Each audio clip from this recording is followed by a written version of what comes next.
सियावर रामचंद्र भगवान की जय। पवन सुत हनुमान जी महाराज की जय। आज આપણે સુંદરકાંડના ત્રીજા ભાગમાં પ્રવેશ કરી રહ્યા છીએ। આગળના ભાગમાં આપણે જોયું કે હનુમાનજી સીતાની શોધ કરીને લાવ્યા છે, લંકાને દહન કરીને આવ્યા છે। લંકામાં હનુમાનજીનો ભય ચારે તરફ વ્યાપી ગયો છે। પ્રભુ શ્રી રામની આણ વર્તાવા લાગી છે। હવે અહીં હનુમાનજીએ ભગવાનને સંદેશો આપ્યો છે અને ભગવાને હવે સુગ્રીવને આજ્ઞા આપી છે કે હે સુગ્રીવ, હવે શું કામ વાર કરવી જોઈએ? આમાં વસંત ઋતુ શરૂ થઈ ગઈ છે। પછી સુગ્રીવ અહીં રાજનીતિનું પાલન કરે છે। પોતાના દૂતોને, પોતાના સેવકોને, પોતાના સેનાપતિઓને અલગ મલકમાં અનેક દેશોમાં મોકલે છે। સુગ્રીવના સસરા થતા હોય ત્યાં, વિવાહો થતા હોય ત્યાં એક એની અલગ કહાની છે કે અમુક જગ્યાએ હનુમાનજી જાય છે, સુગ્રીવનો સંદેશો આપે છે, ત્યાંથી અમુક લાખોની સેના આવે છે, અમુક લાખ વાનરો ત્યાંથી આવે છે, અમુક લાખ વાનરો ત્યાંથી આવે છે અને એમ કરતા અંતે 18 પદમ સેનાપતિઓ થાય છે। 18 પદમ તો ફક્ત સેનાપતિઓ છે। એની સેના કેટલી હશે? પદમ એટલે બહુ લાંબો આંકડો થાય, લગભગ આપણે એકમ દશક 100,000 રીતે 18મો આંકડો આવે। એકમ દશક 100,000 10,000 લાખ 10 લાખ કરોડ 10 કરોડ અબજ 10 અબજ ભૂંગળ 10 ભૂંગળ એવી રીતે 18મો આંકડો આવે છે, ખરો અને નિખરો અને એવી રીતે। હવે આટલા તો ફક્ત સેનાપતિઓ છે, એટલું વાનરદળ સુગ્રીવે એકઠા કર્યું છે અને ભગવાન શ્રી રામ વાનરદળ લઈને અને નીકળ્યા છે લંકા વિજય માટે। ભગવાન સમુદ્ર તટે પહોંચ્યા છે। સમુદ્ર તટે બેઠા બેઠા વિચાર કરે છે અને રામેશ્વરની સ્થાપના કરી છે। અહીં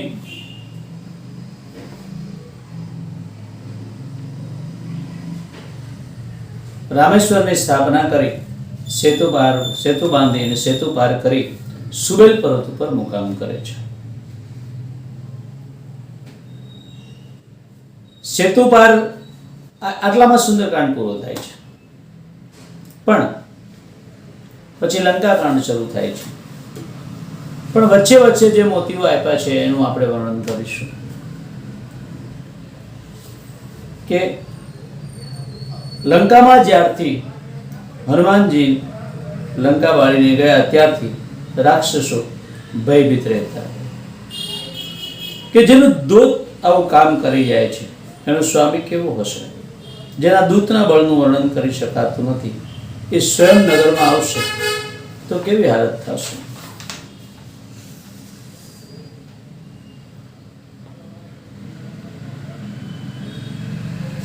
જો વાનરોની સેના આવશે તો બિચારા રાક્ષસો તેને ખાઈ જશે, પોતાનો જીવન નિર્વાહ કરશે। લોકપાલ પણ જેના ડરથી કાપે છે તેની સ્ત્રી થઈને ડરો છો? આ તો મોટા ઉપવાસની વાત છે। જ્યારે મંદોદરી રાવણને સલાહ આપે છે ત્યારે રાવણ પોતાનો વટ રાખવા માટે એમ કહે છે કે મોટા દિગપાળો જેનાથી ડરે છે એની પત્ની થઈને તમે આવી વાત કરો છો? પણ વિભીષણજી આવે છે સભામાં અને વિભીષણજીને જ્યારે રાવણ પૂછે છે ત્યારે વિભીષણ એવું કહે છે કે તમારે ખુશામતખોરોની વાતોમાં ન આવવું જોઈએ। ખુશામતખોરો રાવણને એવી સલાહ આપે છે સભામાં કે હવે તમે ચિંતા શું કામ કરો છો? અમે બધા છીએ ને, આપણે સેના જુઓ ક્યારની ભૂખી છે. એ વાનરો અને માનવો સમુદ્ર પાર કરીને આવશે, આપણા રાક્ષસો બિચારા ભૂખ્યા એને ખાશે અને આનંદ કરશે, મિજબાની કરશે. હવે એક દૂત જેનાથી પકડવા નહોતો આવે, એક દૂતને જે મચળી નહોતા શકે, એક વાનરને જેઓ પકડી નહોતા શક્યા, એને દંડ નહોતા આપી શક્યા, એ શું આખી વાનર સેનાને ખાઈ જશે? પણ જ્યાં આપણે ગુજરાતી ભાષામાં કહીએ કે ચમચાઓ વધી જાય ને ત્યાં પછી સર્વનાશ થાય. એટલે અહીં તુલસીએ બહુ સરસ લખ્યું છે કે સસીવ બેદ ગુરુ તીન જો પ્રિય બોલે ભાઈ આસ રાજ ધર્મ તન તીન કર હોય બેગી નાશ. મંત્રી, ગુરુ અને ડોક્ટર, વૈદ્ય, આ ત્રણ ખોટું બોલે અને તમને ખબર ન પડે ને તમારો ક્યારે નાશ થઈ જાય. કેમ કે મંત્રી ખોટું બોલે એટલે તમે નિર્ણયો લેવામાં ખોટા સાબિત થાવ, ખોટા વટ થાવ, ખોટા નિર્ણયો લો, એના હિસાબે તમારું રાજપાટ, માયા મિલકત જે કંઈ હોય જતું રહે. ડૉક્ટર ખોટું બોલે, તમને કાંઈ નથી, ચિંતા કરવાની જરૂર નથી, કાંઈ નથી, મોજ કરો, ગમે એટલી ડાયાબિટીસ હોય, કેન્સર હોય, પણ એ ટૂંક સમયમાં શરીરનો નાશ થવાનો હોય. અને ગુરુ જો ખોટું બોલે તમારી પાસેથી પૈસા લેવા માટે, તમારું સન્માન કરવા માટે, તમને માન આપવા માટે,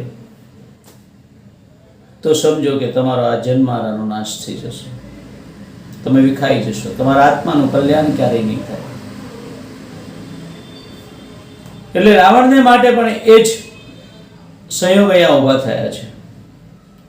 મંત્રી એને સંભળાવીને મોં પર સ્તુતિ કરે છે, વખાણ કરે છે, ભાઈ તમારા જેવો ક્યાં કોઈ બળવાન છે અહીંયા. અને અવસર જાણીને વિભીષણ આવે છે, તેમણે મોટા ભાઈને શીશ નમાવ્યું, આસન પર બેઠા, પછી એને આજ્ઞા આપી કે તમે આમાં કંઈક કહેવા માંગો છો.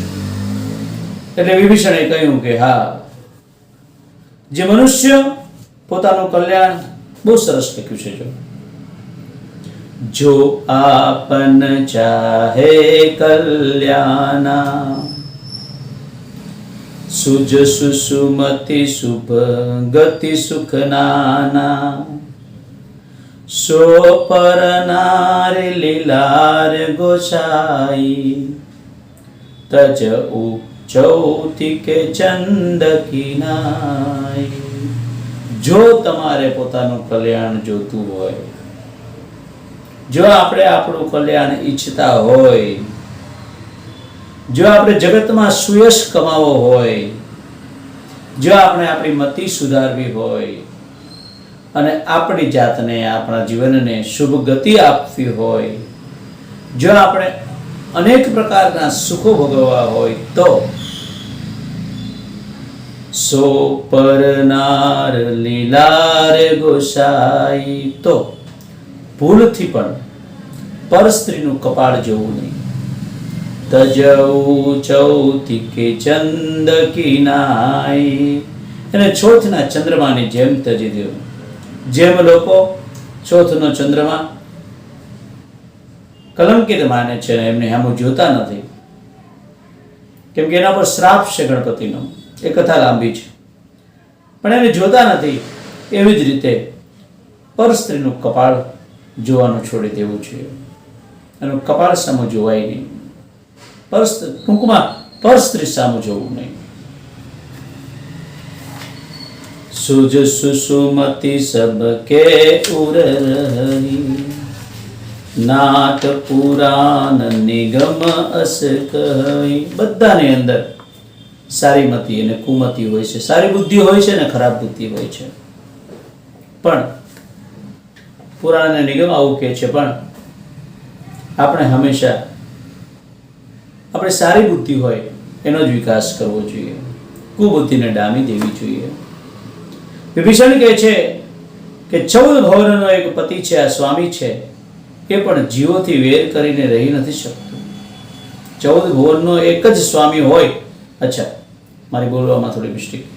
વિભીષણ એમ કહે છે કે 14 ભવનનો એક જ સ્વામી હોય એ પણ જો જીવોથી વેર કરે તો રહી નથી શકતું, નષ્ટ થઈ જાય છે. અને એ આપણે જોવું છો, નેપાળમાં હાલત થઈ, શ્રીલંકાની હાલત થઈ, અને ટૂંક સમયમાં ખબર નહીં કયા દેશની હાલત થાય કે પછી અંદાજ હોય. જે મનુષ્ય ગુણોનો સમુદ્ર અને ચતુર હોય તેને ભલે થોડાક જ લોભ કેમ ન હોય તો પણ કોઈ ભલો નથી કહેતા. બહુ હોશિયાર હોય પણ થોડોક લોભી હોય ને તો એને કોઈ સારો માણસ નથી કહેતા. કામ ક્રોધ મદ લોભ સબ નાથ નરક કે પંથ સબ પરિહરિ રઘુબીરહી ભજહું ભજહી જેહી સંત. હે નાથ, કામ ક્રોધ મદ અને લોભ આ બધા નરકના દ્વાર છે. આ સર્વ છોડીને શ્રી ભગવાન શ્રી રામચંદ્રને ભજો, જેમને સંત પુરુષો ભજે છે. હે તાત, રામ મનુષ્યના રાજા નથી, એ સમસ્ત લોકોના સ્વામી અને કાળના પણ કાળ છે. તે સંપૂર્ણ ઐશ્વર્ય, યશ, શ્રી, ધર્મ, વૈરાગ અને જ્ઞાનના ભંડાર છે. ભગવાન તે ભગવાન છે. તે નિરામય, વિકાર રહિત છે, અજન્મા છે, વ્યાપક છે, અજય છે, અનાદિ છે અને અનંત બ્રહ્મ છે. તે કૃપાના સમુદ્ર ભગવાને પૃથ્વી, બ્રાહ્મણ, ગાયો અને દેવતાઓનું હિત કરવા માટે જ મનુષ્ય શરીર ધારણ કર્યું છે. એ ભાઈ સાંભળો, તેઓ સેવકોને આનંદ આપનારા, દુષ્ટોના સમૂહનો નાશ કરનારા અને વેદ તથા ધર્મની રક્ષા કરનારા છે. વેર ત્યાગીને એને મસ્તક નમાવો, શ્રી રઘુનાથજી શરણાગતના દુઃખનો નાશ કરે છે. પણ આ અભિમાની અને અહંકારીને આવી શિખામણ ગમે? એણે તો તરત જ વિભીષણનો ત્યાગ કરી દીધો કે જો તું રામના એટલા બધા વખાણ કરે છે અને તને એ વનવાસીઓ એટલા બધા ગમે છે તો પછી જા એની પાસે જઈને રહે, એમ કહીને એક જ લાત મારી. વિભીષણ પોતાના 2-4 મંત્રીઓને લઈને ભગવાન શ્રી રામ પાસે જાય છે. ઉડીને સમુદ્રને આ બાજુ આવે છે. વાનરો વિભીષણને દરવાજા ઉપર ઉભા રાખી અને સુગ્રીવને સમાચાર આપવા આવે છે. સુગ્રીવ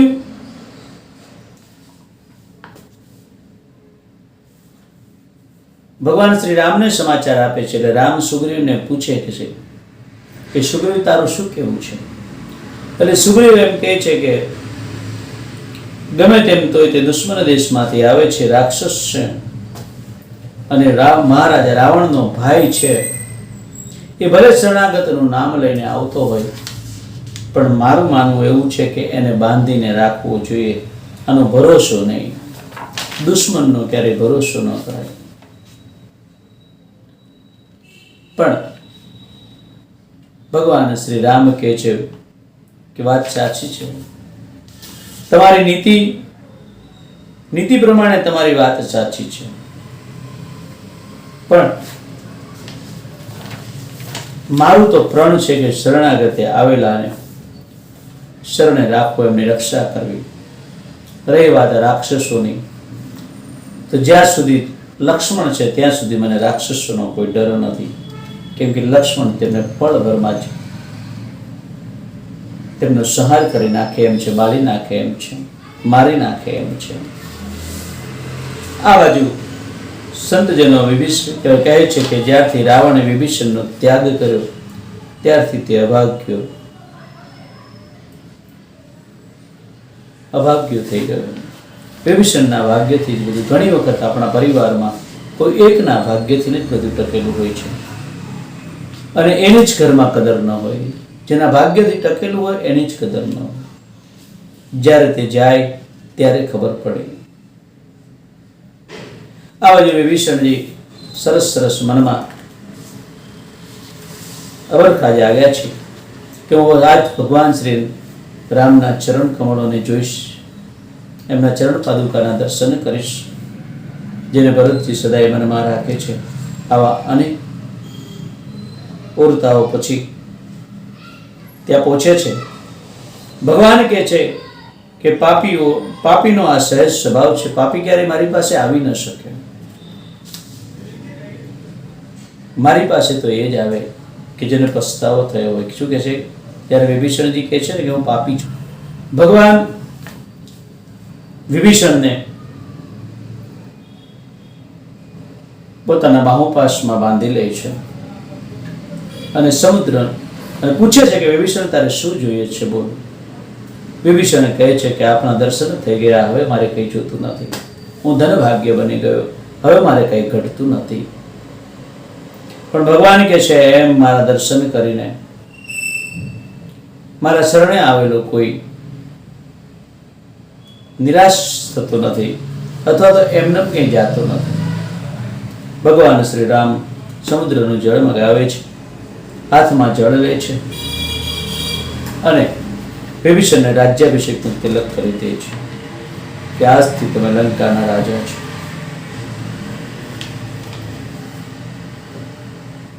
આ બાજુ પછી વિભીષણને પૂછે છે કે વિભીષણ હવે કહો તમે કે આ સમુદ્ર પાર કરવા માટે શું કરવું જોઈએ. વિભીષણ કહે છે સૌથી પહેલા, કેમ કે સાધુ પુરુષ છે, નીતિ જ બતાવશે કે તમારા કુળદેવને, સમુદ્ર તમારા કુળદેવ છે, એમને પ્રાર્થના કરો, એ અવશ્ય માર્ગ આપશે. આ વાત લક્ષ્મણજીને જરા ગમતી નથી કે ક્યારે માર્ગ આપે ને ક્યારે પાર આવે. એના કરતા એક તીર ચડાવો અને સમુદ્રનું પાણી સોચી ગયું. ભગવાન શ્રી રામ લક્ષ્મણજીને આશ્વાસન આપતા કહે છે કે એમ જ કરીશું. અને ભગવાન શ્રી રામ દર્ભાસન પાથરીને સમુદ્રના કિનારે બેસે છે. 3 દિવસ સુધી બેઠા પછી ભગવાન શ્રી રામ જાગે છે અને સમુદ્ર પર ગુસ્સે થાય છે. સમુદ્રને કહે છે, એ જ્યારે 3 દિવસ માટે બેઠા છે ત્યારે અહીં રાવણના દૂતો જે વિભીષણની પાછળ પાછળ આવ્યા હતા એ તેના અસલ રૂપમાં આવી જાય છે. ભગવાનનું આ રૂપ જોઈને તેઓ પણ પોતાનું કપટ ભૂલી જાય છે. સુગ્રીવ એને પકડી લે છે, વાનરો એને માર મારે છે. ત્યારે એવો ભગવાન શ્રી રામની આણ આપે છે. લક્ષ્મણજી છોડાવે છે. લક્ષ્મણજી એક ચિઠ્ઠી આપે છે અને દૂતો રાવણ પાસે જાય છે. રાવણ પૂછે છે કે કહો, પહેલા તો સૌથી પહેલા વિભીષણના સમાચાર કહો કે ત્યાં શું કરે છે. અહીં હોત તો રાજ કરત અને રાજ કરતો હતો, ત્યાં હવે ઘઉંનું ધનેડું બની ગયું. જેમ ઘઉં કંટીમાં ઘઉંની સાથે ધનેડું દળાઈ જાય કેવી રીતે દળાઈ જશે કે જ્યારે આ રામ અને વાનર સેનાને મચડી નાખીશ ત્યારે સાથે સાથે વિભીષણ પણ મચડાઈ જશે. ત્યારે એમના દૂતો કહે છે કે તમે બ્રહ્મા છો મહારાજ, એટલા બધા બળવાન છે કે વાત પૂછો માં. બળવાન છે ને કરુણા નિદાન છે. એમની પાસે સુગ્રીવ જેવા અનેક યોદ્ધાઓ છે. હનુમાનજી તો એક નાનો યોદ્ધો હતો અને એવા તો 18 પદમ તો એમની પાસે સેનાપતિઓ છે.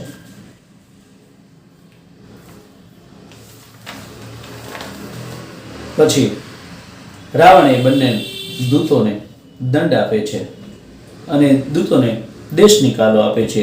એ દૂતો પણ ભગવાન એ દૂતોની ગતિ થઈ જાય છે. કોઈ શ્રાપના હિસાબે તેઓ રાક્ષસ બન્યા હતા. આ બાજુ ભગવાન શ્રી રામ જાગ્યા છે, ક્રોધાયમાન છે. લક્ષ્મણજીને કહે છે કે લક્ષ્મણ બાણ લાવો. કે છે કે શઠ આગળ શાસ્ત્ર ન હોય. બહુ સરસ લખ્યું છે.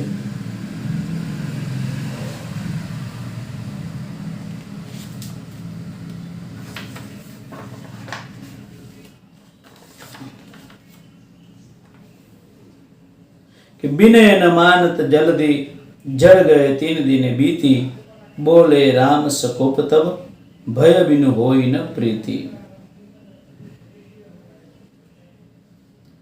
લક્ષ્મણ બાન સરાસનો આનો કહે છે કે ભય વગર પ્રીતિ નથી થતી. વિનયથી અહીં 3 દિવસ વીતી ગયા, પણ જળ સમુદ્ર નમ્રતાને માનતો નથી. વિના ભયે પ્રીતિ નથી થતી. હે લક્ષ્મણ, ધનુષ બાણ લાવો, હું અગ્નિ બાણથી સમુદ્રને શોષી લઈશ. મૂર્ખને વિનય, કુટિલને પ્રીતિ, સ્વાભાવિક જ કંજૂસને સુંદર નીતિ.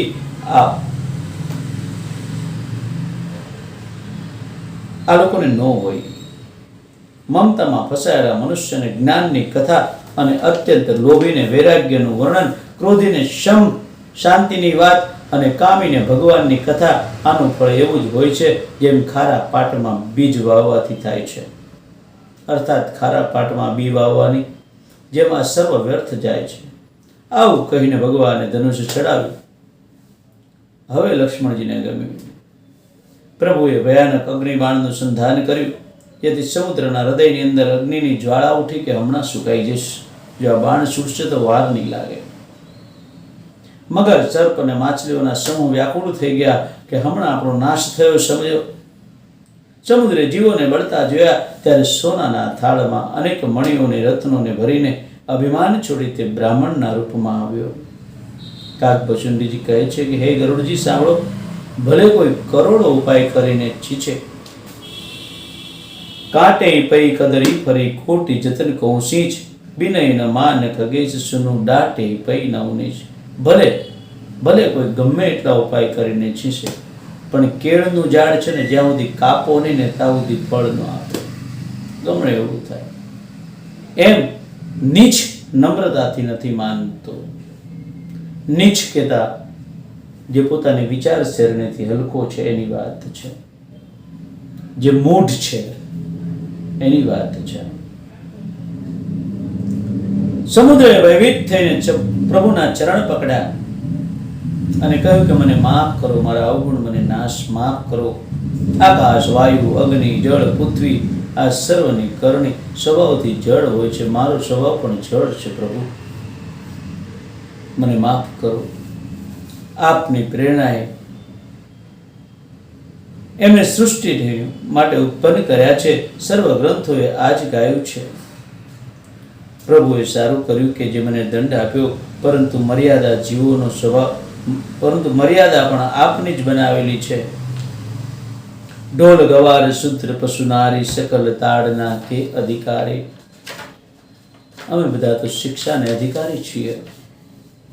આ ચોપાઈ નું વર્ણન વ્યવસ્થિત આપણે સાંભળવું હોય તો તુલસીના મોતી પ્લેલિસ્ટમાં જાજો, અને એમાં પ્રવીણ વેકરિયા નામની ચેનલમાં વ્યવસ્થિત રીતે સમજાવવાની કોશિશ કરી છે કે ઢોલ ગવાર શુદ્ર પશુનારી, સકલ તાડના કે અધિકારી. કે આ સોપાઈ કેટલી સમજવામાં સહજ છે, કેટલી સહેલી છે અને કેટલી સારી છે. આ સોપાઈને જેને નફરત હોય આ સોપાઈ પ્રત્યે, એમણે એક વખત અવશ્ય સાંભળવી જોઈએ. બધાને પ્રેમ થઈ જશે એ મારો દાવો છે. પ્રભુએ સારું કર્યું, મને દંડ આપ્યો. પ્રભુના પ્રતાપથી હું સુકાઈ જઈશ અને સેના પાર ઉતરી જશે, એમાં મારી મોટાઈ શું? એમ કરીને સમુદ્ર કે છે કે હું તમને સહાય કરીશ. આપની પાસે નલ અને નીલ નામના 2 વાનરો છે. એમને વરદાન છે, એમના હાથેથી પથ્થરો તરશે. આપ એમની સહાયથી અને આપની કૃપાથી સેતુ બાંધો. હું પણ પ્રભુની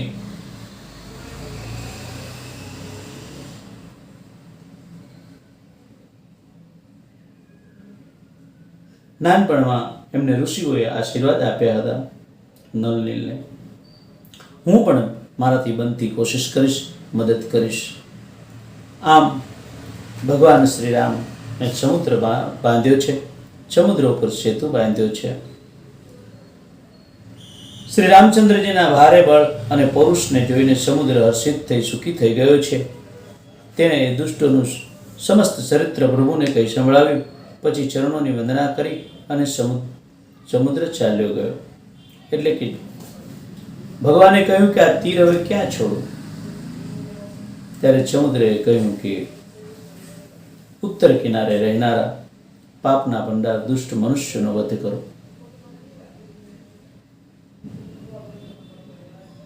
કૃપાળુ ને રણવીર શ્રી રામચંદ્રએ સમુદ્રના મનની પીડા સાંભળીને તેને તરત જ હરી લીધી છે. જ્યારે સમુદ્ર ટૂંકમાં આપ સમજી જશો કે અતિ શુદ્ર માણસ સ્વભાવથી જ્યારે હદથી વધારે પાપ કરવા લાગે છે અને સમુદ્ર કાંઠે રહેતા હોય ત્યારે સ્વાભાવિક છે કે દરેકના સંતાન દરેકને વાલા હોય. એમ કદાચ આ મર્મવાણી હશે, ચોક્કસ એની ઉપર હું પણ પ્રકાશ નથી પાડી શકતો, પણ એટલે જ સમુદ્રે કહ્યું હશે કે ઉત્તર દિશામાં રહેતા માનવો છે દુષ્ટ પાપના ભંડાર છે એવા દુષ્ટ મનુષ્યનો વધ કરો, જેથી એમનો મોક્ષ થઈ જાય. ભગવાનના બાણથી એમનો પણ મોક્ષ થઈ જાય. અને પછી સમુદ્ર ચાલ્યો ગયો છે. સમુદ્ર પોતાના સ્થાને ચાલ્યો ગયો. શ્રી રઘુનાથજીને આ મત સલાહ ઠીક લાગી. હવે તુલસીદાસજી કહે છે કે આ ચરિત્ર સુંદરકાંડનું ચરિત્ર કળિયુગના પાપોને હરનારું છે. એને તુલસીદાસે પોતાની બુદ્ધિ પ્રમાણે ગાયું છે. શ્રી રઘુનાથજીના ગુણ સમૂહ સુખના ધામ અને સંદેહનો નાશ કરનારા અને વિષાદનું દમન કરનારા છે. અરે મૂર્ખ મન, તું સંસારના સર્વ આશા ભરોસા છોડી નિરંતર આને ગા અને સાંભળ. શ્રી રઘુનાથજીના ગુણગાન સંપૂર્ણ સુંદર મંગળોને આપનાર છે. જે આને આદર સહિત સાંભળશે એ વિના કોઈ વહાણે અન્ય સાધન વિના જ ભવસાગરને તરી જશો. કળિયુગના સમસ્ત પાપોનો નાશ કરનાર શ્રી રામચરિત માનસનો આ પંચમ સોપાન સમાપ્ત થયો. બોલો શિયાવર રામચંદ્ર ભગવાન કી જય. ઉમાપતિ મહાદેવ કી, પવન સુત હનુમાનજી મહારાજ કી.